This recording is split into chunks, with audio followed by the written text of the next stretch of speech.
Dear students, good morning. Welcome to Law Excellence IAS. Let us start the discussion on today's newspaper, that is 18th November 2020. The first article for discussion is Shifting Sands for Asian Economies. Here a good book name is been mentioned. It is by Gunnar Myrdal. This is called Asian Drama, an inquiry into the poverty of nations. Here he has cited various reasons why Asia remained poor. Today, Asia is becoming an happening place for economy or an engine for economic growth. After COVID-19, Asia is set to drive the entire economic prosperity of the world. Let us try to analyze that. After pandemic, we all have expected that many of the companies will move out of China. The reason being diversification of risk. Japan also has started a process in that particular name. But what the author is trying to say is, unlike the popular narrative, most of the companies are not moving out of China. They have better logistical arrangements, easy operations, everything in China as on today. Any country to take up to that level, it may take another decade, and companies are not ready to lose that. What they are actually doing is creating another buffer country in any case if a disruption comes up in China. This is what is described as China plus one strategy of global multinational companies. Second, recently RCEP, Regional Comprehensive Economic Partnership, was signed. It accounts for 30% of the global trade. Obviously, this is going to improve the trade, and multilateralism in trade is coming back. Here, Asian economies are going to gain much, and foreign investments are expected to flow into various Asian countries. If you take Philippines, Bangladesh, everyone are in line to reform their economies to make them market friendly to attract the investments.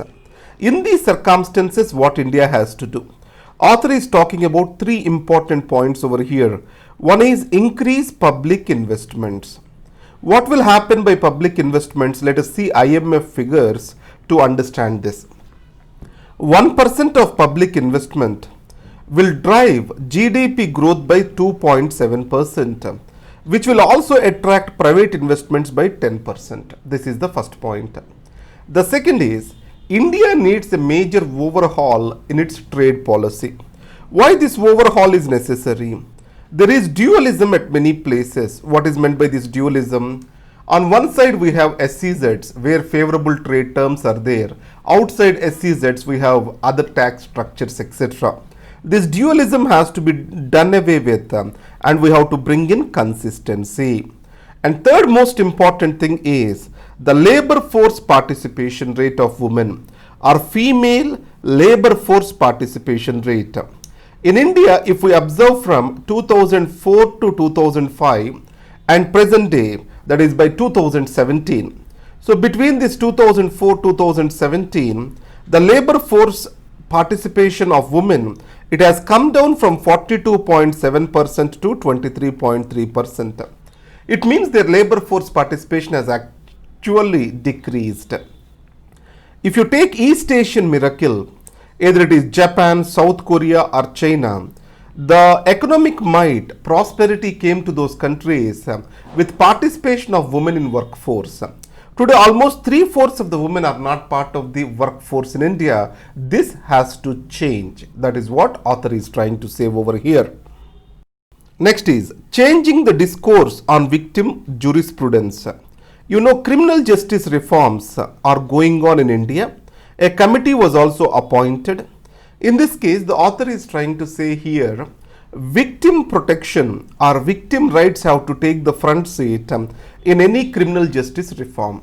Here, effective criminal justice system has to identify potential victims. Let's take any person is released from a jail. If he is going to cause a harm to another person, immediately he has to be warned and given some protection. So potential victims have to be identified and produced. That is preventive aspect of this criminal justice reform. And after that, after the crime, post crime, what shall be the victim rights? First is register an FIR, registration of an FIR. Most of the times it is delayed. Second, creation of victim friendly procedures. If you take a rape victim, she is supposed to be, or else the system is supposed to provide her justice, but the procedures are such that she is being killed in a courtroom. That's how it is stated as. Third is right to be heard. Whenever she wants to give her opinions, the legal system has to hear her or him. Third is legal aid. Free legal aid has to be provided for the victims. Next is right to protection. Most of the times, accused, these may be powerful people, they may cause further harm to the victim. That's where right to protection is essential. And the victims shall get compensation from the government for its failure to maintain the order, and restitution from the accused, the person who perpetuated the crime. So this restitution and compensation provisions have to be there towards the victim. These are the things this article is talking about. Essentially, justice to the victim and providing for protection to the victim and protecting the rights of the victim. These have to be the objectives of the criminal justice reform. That is how this article is talking about. The next article is shot in the arm. So, after Pfizer, Moderna, a biotechnology firm, announced a new vaccine. It is nasally given and it has proven to be effective up to 94.5%. That is a good news for all of us. Next is underbidden security empathy, liberal antipathy. So this article essentially talks about India-USA relations. India-USA relations have got bipartisan support. What do we mean by bipartisan support? Support from both sides of the aisle. Both Democrats and Republicans support this. We have a bipartisan support. Second thing is, Mr. Trump and his administration ignored various kinds of rightist moves by Indian government. Either Jammu and Kashmir Citizenship Amendment Act, on everything, America was silent. Will Joe Biden government will be silent on the human rights issues in India?